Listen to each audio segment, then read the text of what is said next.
कोई बात नहीं, मिल लेना, अभी बिना परमिशन अलाउड नहीं अंदर रहना। तो परमिशन ही की बात होगी, जानू मैं, कमाल होगी भाई साहब। हाँ जी, मैं बोल दिया होगा। पहले आपका नाम बताओ। शुभम शर्मा। तुम गूगल डाटा है फिर तो फिर आप ऐसे बिना परमिशन अंदर नहीं जा सकते। तो परमिशन में कोई बम थोड़ी ले रहा हूँ यार। तो बम नहीं ले रहे, तो मुलाकात तो करनी बनती है। कोई बात नहीं कर। चलो धन्यवाद आपका। आ जा भाई। ओह पामा साहब, मैं तो ठीक चल बाहर जमा गणेश सबर के मानस खट्टे कर रखे हैं, बिलासी भीतर नहीं बढ़न देंगे। कमाल की बात है। उनका भी सर कहीं ना कहीं तो देखो काम है। अच्छा आ जाओ उर्ली साइड। कुर्सी तो ज्यादा प्यार हो गया क्या? नहीं मैंने तो सुने आप लोगों को कुर्सी दिलाने का काम करते हैं, आप कुर्सी पे बैठे हो हैं। एक बार पाछो तो ये दिखा दे भाई, ये दिखा दे कितने बालक आ रहे हैं पढ़ने खातर। कमाल की बात है, सारे के सारे एनडीए खातर, एयरफोर्स खातर, अरे नेवी खातर पूरे तैयारी करने लग रहे हैं। भाई साहब फील्ड तो और भी है, लेकिन आपकी नजरें सिर्फ एयरफोर्स के ऊपर, एनडीए के ऊपर, इनके ऊपर कुकर टक रही है। जी आपको पहले से भी शायद पता होगा कि अचीवर्स एकेडमी जो है वो टोटली एयरफोर्स, नेवी और एनडीए के ऊपर फोकस करती है। और ये 2016 से ही हम इन चीज़ों के ऊपर फोकस करते आ रहे हैं। अगर आप एग्रीकल्चर की बात कर ले, वीएस की कर ले, वीएलडी कर ले, डिग्री कोर्सेज है कहीं ना कहीं, तो इनके ऊपर तो अकेडमी जो है वो डिफेंस कोर्सेज को तवज्जो देती है, क्योंकि कोर्सेज नहीं, इसमें सीधा ही बच्चा ड्यूटी ज्वाइन करेगा। ना एक सिद्धू मूसेवाला गाना आया था, बोला जी कल्ला इंडस्ट्री नु खिंची फिरदा, बोला यार तेरा पूरा नाटक 11 वर्गा वो हाल कर रखा है आपने। बोला जी अचीवर्स एकेडमी तो इसी हो रही है। बोला जी जब भी एनडीए का नाम आता है, नेवी का नाम आता है, बोला जी अचीवर का नाम आता है। क्या करके छोड़ोगे? और भी तो मार्केट के अंदर जीने तो किसी को है जी। अचीवर्स को आप अचीवर डिफेंस एकेडमी नहीं कहेगी, अचीवर डिफेंस फैक्ट्री बोल सकते हो। और आपको ये पता ही होगा कि अचीवर्स आज किसी परिचय की मोहताज नहीं है। इसका रीजन सर रिजल्ट्स है। 1200 प्लस सिलेक्शन जो है वो एकेडमी दे चुकी है। 1200 से ज़्यादा बच्चे ऐसे हैं जो अचीवर से कोचिंग लेके एयरफोर्स, नेवी और आर्मी को और एनडीए को ज्वाइन कर चुके हैं। ठीक है, यही मुख्य कारण है। और ये टोटल सफल हो पाया जी यहाँ के टीचर्स के मार्गदर्शन के कारण। इसीलिए अचीवर्स जो है वो डिफेंस के सेक्टर में नंबर 1 पे आज स्टैंड कर रही है। सर बहुत सारे माँ बाप है ना, अपनी आंखों के अंदर बच्चे का सपना लेके चलते हैं कि हमारा छोरा जो है ना वो मैं उसी वर्दी में देखूं। एक बार वर्दी में देख लूं नहीं तो मेरी जिंदगी पूरी हो जाएगी। सर बहुत सारे बच्चों का आपने सपना पूरा किया है कि बहुत सारे बच्चों को आपने एयरफोर्स में भेज दिया, नेवी में भेज दिया, इधर उधर भेज दिया। बड़ा प्राउड फील होता होगा। प्राउड तो सर देखो, एक ये लगाओ, एक मध्यम वर्गीय परिवार है, ठीक है, उसका बच्चा 18, 19, 20 साल की एज में जॉब प्राप्त कर लेता है, तो कहीं ना कहीं तो जो पेरेंट्स हैं उनको तो मोक्ष की प्राप्ति यहीं पे हो जाती है। ये तो आप इस चीजों को मानते हो। करेक्ट बात, ठीक है। मतलब एक आदमी जो घर का सरकारी नौकरी ले, 2 पीढ़ी सुधर जाए। क्या देखा गया, जैसे 2011 से मैं इस सेक्टर में हूँ, कोचिंग सेक्टर में, तो बहुत से कोर्सेज ऐसे होते हैं जो इतने यूजफुल नहीं होते। पेरेंट्स पैसा भी लगा देते हैं, बच्चा समय जो है अपना वो भी दे देता है कहीं ना कहीं, लेकिन उसको सफलता नहीं मिल पाती। ठीक है, हाँ। तो इसीलिए एकेडमी का टोटल डेडिकेशन जो है वो एयरफोर्स, नेवी, एनडीए के प्रति है। और कुछ बच्चों का जज्बा भी होता है कि वो एयरफोर्स, नेवी और एनडीए को ज्वाइन करके देश की रक्षा का सपना जो अपना है वो पूरा करे। स्कोप क्या कुछ है इस फील्ड के अंदर? क्योंकि बहुत सारे लोग, हाँ जी ये हैं, आप देख पा रहे हैं भाई पूरा नू फिट है वैसे टीचर हम आपको बता देता हूं, और बहुत सारे बच्चों का करियर जो है बना सके। भाई साहब क्या कुछ स्कोप है इसके अंदर? बहुत सारे बच्चे चाहते हैं मैं तैयारी करूं, ढंग की जगह उनको नहीं मिल पाती, क्या कहेंगे जी? बेस्ट अगर अपॉर्चुनिटी बताऊं, जो बच्चे +2 इस बार पास कर लेंगे या 11th 12th के साथ भी आप एनडीए की तैयारी कर सकते हैं, तो 3 ऑप्शन है। पहला तो है नेशनल डिफेंस एकेडमी आप जा सकते हैं आफ्टर 12th, जो कि ऑफिसर एंट्री होती है। कोई भी बच्चा जो +2 पास कर चुका है उसका अगर सपना है एयरफोर्स, नेवी या आर्मी में ऑफिसर बनने का, तो उसके लिए वो अचीवर डिफेंस एकेडमी का सहारा लेकर पहले नेशनल डिफेंस एकेडमी पहुंचेगा, उसके बाद वो ऑफिसर बनेगा। तो जो बच्चे अभी 12th कर चुके हैं या करने वाले हैं उनको मैं बता दूं बेटा, अगर आपको एनडीए ज्वाइन करना है तो अचीवर डिफेंस एकेडमी के जरिए आप ज्वाइन कर सकते हैं। दूसरा, एक अग्निवीर का भी प्रोविजन आया है, जिसके बाद जो बच्चे हैं बहुत ज्यादा नेगेटिव भी हुए हैं इसके प्रति, लेकिन मैं आपको बता दूं बेटा इसमें नेगेटिव होने वाली कोई बात नहीं है। अगर बात कर ले हम अग्निवीर के बाद जो चेंजेस आए हैं उसमें भाई नेगेटिव पर्सपेक्टिव बताने वाले सभी हैं आपके पास, लेकिन आपदा में आपको अवसर तलाश करना है यहाँ पे। और जो 4 साल की जो आपका, अगर आफ्टर 12th आप डिग्री भी करते हैं किसी नॉर्मल कॉलेज से, अगर आप डिग्री करते हैं तो वहां पे आपको डिग्री करेंगे, आपको पैसे देने पड़ेंगे कॉलेज वालों को, उसके बाद आपकी 4 साल की डिग्री आपको मिलेगी। लेकिन अग्निवीर जो कि दूसरी अपॉर्चुनिटी आपके पास हो सकती है, जिसके जरिए आप एयरफोर्स में जा सकते हैं, नेवी में जा सकते हैं, आर्मी में जा सकते हैं, तो वहां पे बेटा आपको 4 साल की डिग्री भी मिलती है।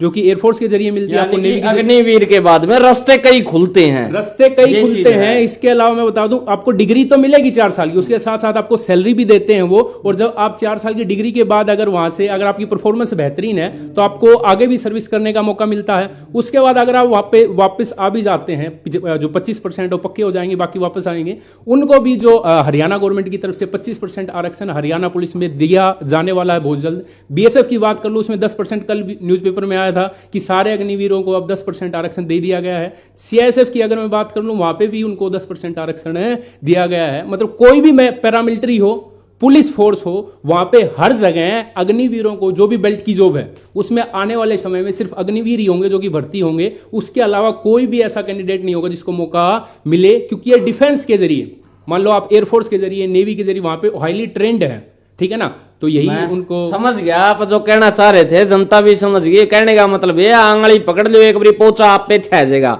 एक बारी अग्निवीर वाली जोन सी नौकरी मिल गई नहीं, उसके बाद में नौकरियां टोटा कुने घनखरे के लोग 4 साल पाछे उल्टा भेज दें, 4 साल पाछे मान लिया उल्टे आ भी गए तो भी नौकरियां टोटा नहीं है, हर जगह पे मिल जाए। अच्छा सर, नौकरी भी की भी कोई दिक्कत नहीं है सर। एक चीज और है, आप एक सर्विसमैन देखते हो, गांव में देखते हो, लगभग एक सर्विसमैन ऐसे हैं जो कोई हरियाणा पुलिस में कोई बैंक में लग रहा है, कोई एसपी कहीं ना कहीं उनका रिजर्वेशन ही था जिनके जरिए वो जॉब कर रहे हैं। तो इस विषय में चिंतित होने की आवश्यकताएं नहीं है। चिंतित होने की वजह एक और है सर, मैं बता रहा हूं आपको। बहुत सारे बच्चे जो है वो दूर के हैं, लड़कियां दूर की हैं, चाहते हैं कि भाई वो सुरक्षित रहे। आपकी ठीक है, एकेडमी बड़ी है, बच्चे काफी है पढ़ने के लिए, आपका स्टाफ जो है वो एजुकेटेड है, काफी लोग यहाँ से लग चुके हैं। हाथ में दिखा दो भैया, भी ले रहे हैं, हाथ के अंदर पूरे मिठाइयां ले रखी है, इनकी नौकरी लगी है, इनसे भी जरूर बातचीत कराएं। बात यह है सर, माँ बाप चाहते हैं कि उनके बच्चे सुरक्षित रहें, हॉस्टल की फैसिलिटी अगर मिल जाए पीजी के मुकाबले तो स्वाद आ जाए। पहला तो सर ऐसा है, जब +2 करके बच्चा घर से निकलता है तो पहला जो चिंतन जो है, जो परिजन हैं, ठीक है, उनके मन में पहली चिंता जो है वो बच्चे के आवास के लिए ही होती है। भाई उसको आगे कैसा माहौल मिलने वाला है, क्योंकि पहली बार वो घर से बाहर निकल रहा है। समझ रहे हो आप इस चीज़ को। तो इसके लिए एकेडमी ने, जैसे मैंने बताया भी 2011 से मैं इस क्षेत्र में हूँ, तो मैंने देखा है भी 90% वाला बच्चा जो यहाँ आया, ठीक है, उसको अच्छा माहौल नहीं मिला, ठीक है, वो यहाँ से असफल हो गया। मतलब हिसार के परिदृश्य से बात कर रहा हूँ मैं, एकेडमी में बात नहीं कर रहा, ठीक है। तो एकेडमी ने 2018 के बाद अलग गर्ल्स हॉस्टल, ठीक है, अलग बॉयज हॉस्टल, अलग इंटीग्रेटेड कोर्सेज हॉस्टल, अलग एयरफोर्स हॉस्टल, अलग नेवी हॉस्टल, अलग एनडीए हॉस्टल बनाए हैं। यानी कि टारगेट फिट कर दिया कि कितना इसके अंदर जाना है तो जाना है, पीछे नहीं है। हर कोर्सेज का अलग टाइम टेबल है सर, ठीक है। एनडीए का अलग पैटर्न है तैयारी कराने का, एयरफोर्स का अलग है, नेवी का अलग रहता है। तो बैच बुच कब से स्टार्ट हो रही है सर? नई बैच उसमें थोड़ा बता देता हूँ। उसमें सुबह जल्दी बच्चों को उठा दिया जाता है, ठीक है, जल्दी उठा के एक प्रॉपर टाइम टेबल होता है, और वहाँ पे कोचेज रहते हैं जो उनको फिजिकल की तैयारी कराते हैं, और वेल एक्सपीरियंस टीचर जो है वो उनको सारा दिन क्लास से देते हैं। और एक स्कोप पूछ रहे थे भी क्या क्या स्कोप है, बाकी सर ने बता ही दिया है। एयरफोर्स एक्स ग्रुप है, वाई ग्रुप है, नेवी AA है, नेवी SSR है, इंडियन कोस्टल गार्ड है। काफी स्कोप डिफेंस के क्षेत्र में है। आर्मी टेक्निकल है, आर्मी क्लैरिकल है, BSF CRPF ITBP SSB Assam rifle, समझ रहे हो। तो काफी स्कोप रहेगा डिफेंस के क्षेत्र में। तो बच्चा निश्चित हो के कैरियर के प्रति सुनिश्चित हो सकता है, अचीवर्स को ज्वाइन करेगा। एक ही नारा रहेगा दीपेश सर, अचीवर्स का सहारा सिलेक्शन है हमारा, अचीवर्स का सहारा सिलेक्शन है हमारा। तो भाई सिलेक्शन जो है वो काफी हुए हैं, ये तो आप थोड़े बहुत देख पा रहे हैं। अभी जो भाई अभी फिलहाल मौके के ऊपर मौजूद मिले, हाँ ये मौजूद थे हिसार में। ये उन बच्चों में से हैं जो 57 बच्चे जो है अग्निवीर योजना के अंतर्गत एयरफोर्स में अभी ज्वाइन किया है। 57 बच्चे, इससे पहले वाले बैच में 97 गए थे। टोटल 1200 प्लस सिलेक्शन अचीवर्स के है। समझ रहे हो आप इस चीज को? 1200 प्लस सिलेक्शन, सिर्फ सिलेक्शन आपको बता दूं, हर साल जो टॉपर भी होता है एयरफोर्स की बात है, वो भी अचीवर्स का ही होता है। पिछले 2018 में अगर मैं बताऊं, पूरे भारत में जो दूसरा स्थान था, अजय लड़का था सिरसा से, वो अचीवर्स का ही था। 2020 की मैं बात कर लूं, एक लड़का था ललित यादव, भिवानी डिस्ट्रिक्ट में बीरन गांव पड़ता है, वो भी ऑल इंडिया फर्स्ट रैंकर, वो भी अचीवर्स का था। और इस बार भी अमित, इसके बच्चे के 50 में से 47 नंबर आए। अमित आना बेटा इवन इस बार जब इसका जो PSL आएगी 31 मई को, तो उसमें भी इसका ऑल इंडिया फर्स्ट रैंक रहने वाला है। तो सिर्फ सिलेक्शन नहीं, टॉपर्स भी अचीवर्स प्रोड्यूस करता है। तो अभी कहां सिलेक्शन हुआ मेरे भाई? एयरफोर्स में सर हो गया? यस सर, फाइनल लिस्ट बाकी है सर। फेज 1 फेज 2 मेडिकल सब कुछ हो चुका है सर, सब कुछ। Yes sir. फिर रह के गया, फिर तो ज्वाइनिंग लेटर रह गया। ज्वाइनिंग लेटर नहीं है इसका, ऑल इंडिया फर्स्ट रैंक, क्योंकि इसके जो मार्क्स हैं वो मैं आपको बता दूं, 50 में से 47 पॉइंट कितने बेटा? 47.8 47.8 नंबर इस बच्चे ने प्राप्त किए हैं। Very good. 48.75 तक अचीवर्स उसने जो है ना पिछले एग्जाम में एक बच्चे को दिलाए हैं तकड़ी बाजी मारी और है। 67 नंबर 70 में से अचीवर्स ने दिलाए हैं। पहली अफसर बिटिया जो थी वो अचीवर से सिलेक्शन लेके गई है, आगे गई है। ठीक है। लड़कियों के लिए भी अब बेहतर पहले अपॉर्चुनिटी हो गई पहले थी। 50 रैंक जो होते हैं ना जी, 700 800 900 बच्चे यहाँ तैयारी करती हैं। पिछली बार 21 बैच थी, इस बार 30 बैचेस की तैयारी एकेडमी की है। पीछे देख ही रहे हो, 2 बैच हमारे स्टार्ट हो चुके हैं, ठीक है। तो पहले 50 रैंक में से 8 से 10 बच्चे ऑल इंडिया लेवल पे अचीवर्स प्रोड्यूस करती है। क्या बात है। तो भाई स्टाफ की तो फिर पूछने की जरूरत रही नहीं कि भाई कितना पढ़ाते हैं, कैसे पढ़ाते हैं, क्योंकि आपका तो ऑलरेडी सिलेक्शन हो चुका है। यस सर, बहुत बढ़िया स्टाफ है, बहुत कोऑपरेटिव। जिस टाइम शुरुआत में आए थे तो क्या आपको विश्वास था अचीवर आपके जो सपने हैं उनके ऊपर खरी उतरेगी? शुरुआत में सर डर सा था, मतलब फेज 1 का ही पक्का नहीं मिला था क्लियर हो जाएगा या नहीं। पर बाद में जैसे सर ने मार्गदर्शन किया तो अभी विश्वास है हो जाएगा फाइनल तक। हो जाएगा। यस तो सर की गाइडेंस, जो पढ़ाने का तरीका, उन चीजों के अंदर कितना आपको अच्छा लगा?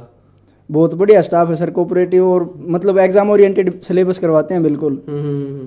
और फेज 2 में भी बढ़िया सर तैयारी करवाई अक्षय सर ने। चलो अच्छा। तो सर अभी जो सवाल है ना वो यहाँ पे ये खड़ा होता है, अब नए नए बच्चे हैं जो चाहते हैं कि भाई मैं भी करूं, कुछ नया करूं, तो नए बैच जो है वो कब स्टार्ट हो रहे हैं, कुछ बता पाओगे? नए बैच सर 19 मार्च से कर रहे हो। 19 मार्च से एकेडमी, 20 मार्च से एकेडमी स्टार्ट कर रही है, अनाउंस कर दिए गए। 20 मार्च से नए बैच स्टार्ट हो जाएंगे। कुछ बच्चे ऐसे हैं जो स्कॉलरशिप के लिए भी कॉल आ रही है, मैं आपके माध्यम से एक बार बता देना चाहता हूं उनको, ठीक है। उनके आपके माध्यम से बता दूं, जो स्कॉलरशिप वाले बच्चे हैं पॉसिबल नहीं है अचीवर्स में बड़ी संख्या में स्कॉलरशिप के लिए बच्चा पहुंचेगा, ठीक है, समझ रहे हो। तो ये पॉसिबल नहीं है कि एक दिन में ही स्कॉलरशिप टेस्ट लिया जाए, इसलिए 19 तारीख के बाद, ठीक है, 19 तारीख भी इसमें इंक्लूड है, 19 तारीख से लेके और 5 अप्रैल तक लगातार हर रोज स्कॉलरशिप टेस्ट जारी रहेंगे। किसी भी समय बच्चा आए अपना स्कॉलरशिप टेस्ट दे, अपना मेडिकल कराए, क्योंकि मेडिकल की आवश्यकता होती है सर, समझ रहे हो आप। एक बच्चे के ऊपर आप 6 महीने आपने इन्वेस्ट कर दिए, ठीक है, मेडिकली वो फिट है नहीं, आपने लाख 1.5 लाख रुपए उसके ऊपर इन्वेस्ट भी कर दिया, समय भी बर्बाद कर दिया, लास्ट में पता चले मेडिकल फिट नहीं है। इसलिए एकेडमी करती क्या है कि पहले बच्चे का स्कॉलरशिप टेस्ट लिया, ठीक है, उसके बाद उसका मेडिकल लेते हैं, उसके बाद में उसको स्कॉलरशिप जारी की जाती है ताकि उसको रिजल्ट लास्ट तक मिल सके। तो अभी सिर्फ एनडीए, नेवी, एयरफोर्स में ये आप सबको पढ़ा रहे हो, डील कर रहे हो, या फिर सर आजकल एग्रीकल्चर की भी फील्ड जो है वो बहुत आगे जा रही है, कृषि प्रधान देश है हमारा, और ओके जी सर। तो सर एग्रीकल्चर का ऐसे है, जैसे आपने कहा कि 70% जो जनसंख्या है वो कृषि के ऊपर डिपेंड करती है।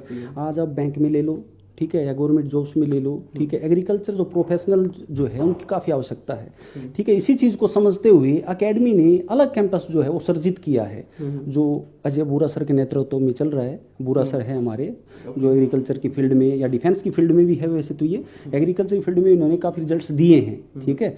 तो इनके नेतृत्व में एग्रीकल्चर की अलग से हमने गुरुकुल कैंपस के नाम से गुरुकुल कैंपस के नाम से अलग से ब्रांच एकेडमी ने डेवलप की है, जहाँ 30-30 बच्चों के बैचेज रखे गए हैं। क्योंकि सर जैसे डिफेंस की बात कर ले तो 6 महीने का टाइम बच्चे को लगभग मिल जाता है, 4-5 महीने का, लेकिन एग्रीकल्चर की बात है, वैसे तो गली गली में फर्जी कोचिंग संस्थान खुले हुए जो झूठे दावों के द्वारा विद्यार्थियों को गुमराह करते हैं, उनके भविष्य के साथ खिलवाड़ करते हैं, बच्चों से पेरेंट्स अभिभावक जो उनसे मोटी फीस वसूलते हैं। एक संदेश भी है आपके माध्यम से परिजनों को, किसी भी कोचिंग संस्थान को ज्वाइन करने से पहले यह सुनिश्चित कर ले कि उसके द्वारा दी गई जानकारी प्रमाणिक है या नहीं। इसलिए एकेडमी करती क्या है कि 30-30 बच्चों के बैचेज बनाती है, ये नहीं 100, 150, 200 बच्चे क्लास में बिठा दिए, ताकि उनको 2 महीने में सिलेबस भी कराया जा सके एग्रीकल्चर का और उनकी रिवीजन भी हो सके। इसलिए अलग कैंपस, अलग हॉस्टल की व्यवस्था की गई। इस चीज़ के बारे में पूरा सर आपको बताएंगे। जी सर, क्या कहेंगे सर? सर ऐसा है, जैसे सर बता रहे थे 150 बच्चे तो क्लास में होते हैं सर, और उनमें से जब तक एडमिशन होना होता है तब तक तो वो बड़ा जोर लगाते हैं, जो रिजल्ट्स पता नहीं कहाँ से जो दिखाया जाता है वो रिजल्ट दिखाते हैं। पेरेंट्स से एक मोटी फीस ले लेते हैं, 60,000, 70,000, 1-1 लाख रुपए 2-2 महीने की फीस ले लेते हैं सर। तो हमने क्या किया सर, अब की बार 30-30 बच्चों के अलग अलग ग्रुप बना के एक अलग से गुरुकुल नाम से, गुरुकुल कैंपस नाम से एक अलग ही कंसेप्ट शुरू किया है। उसमें पर्टिकुलर सिर्फ एग्रीकल्चर VLDA इस पर ही फोकस किया जाएगा सर। और जो फैकल्टी है वो ऑलरेडी वो है जो बहुत अच्छा रिजल्ट दे चुकी है सर। 100 से ऊपर रिजल्ट लगभग हम दे चुके हैं। BSc एग्रीकल्चर में हमारे बच्चे पढ़ रहे हैं, HU में है। तो इससे क्या हुआ सर, उस बच्चे के ऊपर जब टोटली फोकस अगर BSc एग्रीकल्चर पे होगा, कम बच्चों के साथ होगा, तो एक रिजल्ट तो आएगा सर। पहले जैसे बच्चों की तरफ ना दौड़ के अपना लिमिटेड के ऊपर अपना ध्यान दो और अपना काम करो, और नाम रिजल्ट के अकॉर्डिंग सर। लंबा सर का तो हमेशा से ही मतलब एक सिस्टम सा रहता है कि रिजल्ट सबसे पहले हमारा जरूरी है सर। एयरफोर्स में भी बैच हम ज्यादा बना रहे हैं और इसलिए बना रहे हैं क्योंकि हम उसको कंट्रोल कर पाए हैं, मैनेज कर पाए हैं। तो इसको भी हमें 30-30 बच्चों के साथ एक बार मैनेज करेंगे सर और बहुत अच्छा